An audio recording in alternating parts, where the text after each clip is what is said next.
دیکھیں جن صحافیوں نے اصولوں پہ کمپرومائز نہیں کیا نا، سید طلعت حسین کتنی نوکریاں چھوڑی، آج کریڈیبلٹی ہے، کسی کی جرت نہیں ہاتھ ڈالتے. لیکن جو لوگ ابن الوقت بن جاتے ہیں نا، سید طلعت حسین کو بھی دکھایا گیا تھا کہ جی یہ فلاں فلاں فیملیز چور ہیں، یہ ہے. اس نے کہا بھائی میں انڈیپینڈنٹلی ثابت اگر ہوا تو میں خبر دوں گا، ادروائز میں آپ کا اہلکار نہیں بنوں گا. عمران ریاض خان صاحب بن گئے. اب وہ کہہ رہے ہیں وہ کیوں چیخ رہے ہیں بار بار، آپ نے میں بتایا تھا یہ چور ہے. تو میں عمران ریاض میرا اسٹوڈنٹ ہے، میں اس سے پوچھوں کہ تمہیں جب انہوں نے بتایا تھا تو تم نے تحقیق کیوں نہیں کی؟ ان کے کہنے پہ مان لیا تو آج اس تکلیف سے گزر رہے ہو نا.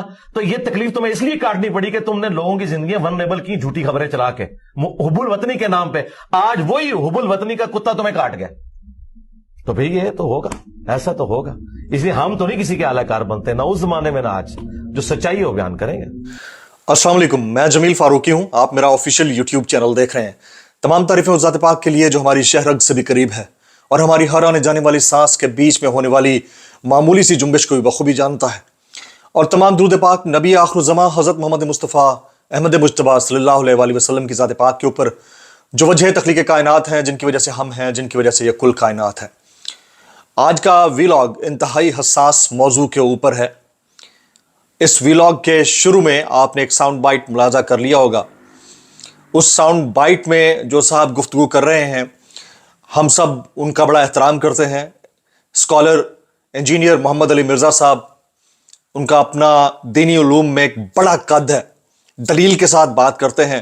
بہت ساری جگہوں کے اوپر انہوں نے مجھے بھی کریکٹ کیا، اور بہت ساری جگہوں کے اوپر انہوں نے جو فرقہ واریت کے پروردہ گروہ ہیں پاکستان کے اندر یا پاکستان سے باہر، ان کو ایکسپوز بھی کیا ہے. تو ان کا ایک اپنا قد ہے دینی علوم کے حساب سے، جو مطالعہ ہے ان کا. اسی طرح سے عمران ریاض خان صاحب صحافت میں ایک بڑا نام ہے، سینئر صحافی ہیں، میرے بھائیوں کی طرح ہیں. میرے دل میں ان کا بڑا احترام ہے، میں ان کی بڑی قدر کرتا ہوں. اور like wise is the case with Talat Hussain صاحب.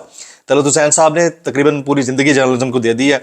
اختلافات کسی سے بھی ہو سکتے ہیں، ان کی رائے کے معاملے کے اوپر اختلافات ہو سکتے ہیں، لیکن طلعت صاحب کی عمر کے لحاظ سے، ان کے صحافت میں کام کے لحاظ سے ان کا اپنا احترام ہے. اب اس سے پہلے کہ انجینئر صاحب نے جو سٹیٹمنٹ دیا ہے، ایک پوڈ کاسٹ ہے غالباً اس دوران، کیونکہ میرے سامنے یہ کلپ آیا، میری رائے جہلم اکیڈمی جانے کے بعد کیا رہی، انجینئر صاحب سے میں نے ملاقات کی، مجھے کیسا لگا، اور اس والے کلپ کی حقیقت کیا ہے، اس پر بات کرنے سے پہلے سوشل میڈیا کے اوپر اس کلپ کے بعد جو رد عمل سامنے آ رہا ہے، میں چاہوں گا کہ وہ آپ کے سامنے رکھوں. دیکھیں، دو مختلف لوگ ہیں. ایک عمران ریاض خان، ان کے پیچھے ایک الگ فالوئنگ ہے. ایک ہیں طلعت حسین صاحب، ان کے پیچھے ایک الگ فالوئنگ ہے. دونوں کا تقابلی جائزہ نوئنگلی ان نوئنگلی، دانستہ نادانستہ ہو گیا انجینئر صاحب سے، اور دونوں کلین آپس میں لڑ پڑے ہیں. ایک تعریف کیا جا رہا ہے طلعت حسین کی اور انجینئر صاحب کی، دوسرا انجینئر صاحب کے پیچھے پڑ گیا ہے طبقہ، اور وہ عمران ریاض خان صاحب کی تعریف کیا جا رہا ہے. تو میں یہ ذرا رد عمل آپ کے سامنے رکھتا ہوں. اس کے بعد اس کو میری جو رائے ہے اس کے لیے آپ کو ویڈیو آخر تک دیکھنی پڑے گی. میں کوشش کروں گا کہ وہ رائے آپ کے سامنے رکھوں، اور طلعت صاحب بیچ میں جو گفتگو کرتے رہے ہیں کچھ دن پہلے، وہ بھی آپ کے سامنے رکھوں، تو شاید آپ کو یہ فرق محسوس ہو جائے کہ میں کہنا کیا چاہ رہا ہوں. سب سے پہلے ریاکشن، رد عمل. پہلا ریاکشن جی یہ ہے کہ شہباز ماہی صاحب یہ ٹویٹ کرتے ہیں کہ مرزا محمد علی انجینئر صاحب کہتے ہیں کہ عمران ریاض غلط اور ٹاؤٹ طلعت حسین نیوٹرل صحافی ہے. عوام سے پوچھ لیتے ہیں کون ٹاؤٹ ہے. انہوں نے ایک پول ہی کرا ڈالا ہے اس کے اوپر. یہ پہلا ریاکشن آپ کے سامنے میں نے رکھا ہے. دوسرا ریاکشن میں آپ کے سامنے رکھتا ہوں. محمد علی مرزا صاحب، میں نے آپ کو سن کے روحانی استاد مانا، لیکن اگر طلعت حسین آپ کی نظر میں کریڈیبل صحافی ہے تو میری توبہ جو میں نے آپ کو روحانی استاد مانا، مجھے معاف کریں اور ہدایت عطا فرمائے. It was the second reaction. Third reaction میں آپ کے سامنے، ویسے بہت زیادہ سنگین قسم کا ریاکشن آیا پڑا ہے، میں چاہ رہا ہوں کہ آپ کے سامنے رکھو اور میں اس کی اصلیت بھی آپ کے سامنے ڈسکس کرنے لگا. انجینئر محمد علی مرزا صاحب، یہ جمہور زندہ باد کے نام سے ایک اکاؤنٹ ہے اور ویریفائڈ ہے. انجینئر محمد علی مرزا صاحب، سید طلعت حسین اتنا ہی کریڈیبل ہے جتنا کریڈیبل آپ نے مصباحی، حنیف قریشی اور جلالی کو کر چھوڑا ہے. دس از دا تھرڈ ریاکشن. اب چوتھا ریاکشن اب دوسرے طبقے کا جو طلعت حسین صاحب کے سپورٹر ہیں، اور اس میں انہوں نے انجینئر صاحب کو سپورٹ کیا ہے. وہ کہتے ہیں کہ انجینئر محمد علی مرزا عمران خان اور عمران ریاض کی چترول کرتے ہوئے حقائق کو آشکار کر رہے ہیں, لازمی سنیں.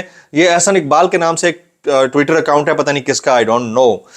اب 5واں ریاکشن, شہباز بدر صاحب کے نام سے یہ اکاؤنٹ ہے, ویریفائڈ اکاؤنٹ ہے. وہ کہتے ہیں کہ انجینئر مرزا اصلیت دکھانا شروع ہو گیا ہے. پہلے عمران خان پر اٹیک کیا, اب عمران ریاض کو جھوٹی خبریں دینے والا, جبکہ طلعت حسین کو سچا اور نڈر صحافی قرار دے رہا ہے. 6واں ریاکشن جی, رد عمل ٹویٹ کی صورت میں, اظہر خان آصف زئی یہ بھی اسی طرح ہی لکھتے ہیں کہ انجینئر مرزا اصلیت دکھانا شروع ہو گیا ہے. پہلے عمران خان پر اٹیک کیا, اب عمران ریاض خان کو جھوٹی خبریں دینے والا, جبکہ طلعت کو سچا اور نڈر صحافی قرار دے رہا ہے. اچھا, 7واں ریاکشن, علی زئی ولاگز یہ لکھتے ہیں, ویریفائڈ ہے, انجینئر محمد علی مرزا کے منافقانہ رویے کے میرے پاس بہت ثبوت موجود ہیں, کیا خیال ہے ولاگ کر دوں. ٹھیک ہے جی. اب نیکسٹ پہ چلے جاتے ہیں, صدیق جان صاحب. وہ لکھتے ہیں کہ محمد علی مرزا کہاں بھرتی ہوئے ہیں, کس نے نوکری پر رکھا ہے. سو دس از دا ریاکشن. ایک کلین جو ہے وہ انجینئر صاحب کی پذیرائی کر رہا ہے اور طلعت صاحب کو ہیرو مان رہا ہے. دوسرا کلین عمران ریاض خان صاحب کو ہیرو مان رہا ہے اور انجینئر صاحب کی ٹکائی کر رہا ہے ٹویٹس کے اندر. تو یہ چیز جو ہے یہ ہمارے سامنے آئی ہے. اب ایک اور ٹویٹ میں آپ کے سامنے رکھتا ہوں, یہ ہے طارق متین صاحب کا, ویریفائڈ اکاؤنٹ ہے. وہ کہتے ہیں انجینئر محمد علی مرزا صاحب کے طلعت حسین کی کریڈیبلٹی. تو اس میں انہوں نے طلعت حسین صاحب کے علیم خان صاحب سے متعلق کچھ اسکرین شاٹس شیئر کیے ہیں. 2017 میں ان کا متعلق اوپینین کیا تھا اور 2022 میں اوپینین کیسے بدلا, تو اس کو وہ کوریلیٹ کر رہے ہیں. اب میں ذرا انجینئر صاحب کے متعلق کچھ بات کرنا چاہوں گا. میں ان سے ملاقات سے پہلے میرے کچھ تحفظات تھے, میرے خود کچھ خدشات تھے. لوگوں نے مجھے باقاعدہ طور پر یہ کہا ہوا تھا کہ ذرا آپ اس کو چیک کیجئے گا, کیونکہ ختم نبوت کے معاملے کے اوپر جو ہے ان کا جو موقف ہے وہ ذرا مختلف نظر آتا ہے.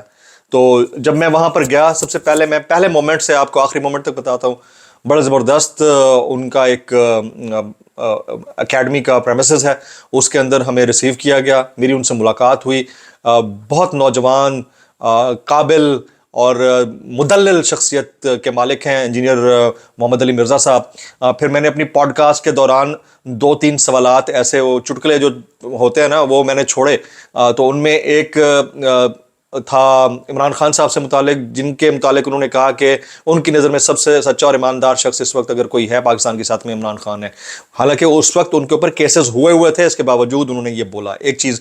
دوسرا, جب میری ابڈکشن کی بات ہوئی تو انہوں نے کہا سیدھا بولے نا آپ کو کون لے کے گیا تھا اور اس کو کاٹنا نہیں. تو یہ دوسری بات. تیسرا, میں نے ختم نبوت کے اوپر جب سوال کیا, وہ سب سے وائرل ہونے والا کلپ تھا, اس کے اوپر اتنی مدلل انہوں نے گفتگو کی کہ میں بیان نہیں کر سکتا. جو میرے خدشات تھے یا تحفظات تھے جو میرے ذہن میں ڈالے ہوئے تھے سوشل میڈیا نے, وہ انہوں نے کلیئر کر دیے. تو انجینئر صاحب اس معاملے میں یعنی دلیل کے معاملے میں اور دینی علوم پر عبور رکھنے کے معاملے میں میرے خیال میں ان کا ملکہ نہیں ہے, کوئی ان کا مقابلہ نہیں کر سکتا. اور انہوں نے جس طرح ایکسپوز کیا ہے پاکستان میں فرقوں کو یا فرقہ واریت کو, اس میں کوئی دوسری رائے نہیں ہے کہ بہت ہی زبردست طریقے سے لوگوں کو قائل کرنے کا ملکہ رکھتے ہیں دینی علوم کے معاملے میں. اب ذرا پاکستان میں جو جرنلزم ہے جس ٹائپ کی نا, اس جرنلزم کی میں بات کر لیتا ہوں. بصد احترام تھوڑا سا اختلاف انجینئر صاحب سے. جرنلزم پاکستان میں جو ہے یا پاکستان جیسے ممالک میں نیوز بیسڈ جرنلزم نہیں ہوتا, یعنی خبروں کی بنیاد کے اوپر کیا جانے والا جرنلزم نہیں ہوتا. وہ دور گزر گیا جب کوئی بھی صحافی جو ہے خبر دیا کرتا تھا تو اس کی خبر کے اوپر پتہ نہیں کیا کیا کچھ ہو جایا کرتا تھا. اب بھی دیتے ہیں لوگ, لیکن اس کی ایک نئی موڈیفائڈ فارم آ چکی ہے. اس کو کہتے ہیں اوپینیٹڈ جرنلزم, یعنی اوپینین کی بنیاد پر کیا جانے والا جرنلزم, یا آپ کی رائے کی بنیاد, جس سے رائے قائم کی جا سکتی ہے, اس کی بنیاد پر کیا جانے والا جرنلزم. اس نے جڑ پکڑ لی ہے اور جو نیوز بیسڈ جرنلزم ہے وہ پیچھے رہ گیا. تو اب لوگ یہ توقع رکھتے ہیں کہ جو اوپینیٹڈ جرنلسٹ ہے نا, اوپینیٹڈ, جن کا اوپینین ہونا چاہیے, اوپینیٹڈ جرنلسٹ جو ہے وہ غیر جانبدار رہے. تو یہ ہو نہیں سکتا. انسان کوئی بھی ہے, اگر میری اوپینین ہے, ابھی 1 منٹ کے لیے میں نے جو انجینئر صاحب کے لیے رائے قائم کی ہے, وہ رائے یہ ہے کہ انجینئر صاحب بہت مدلل گفتگو رکھتے ہیں, اچھے ہیں, ان کے جو تھاٹس ہیں وہ کلیئر ہیں, انہوں نے فرقہ واریت کو ایکسپوز کیا ہے. یہ رائے اس وقت انجینئر صاحب کی فیور میں جا رہی ہے just because of my experience, observation and a detailed meeting with him, after a detailed meeting with him,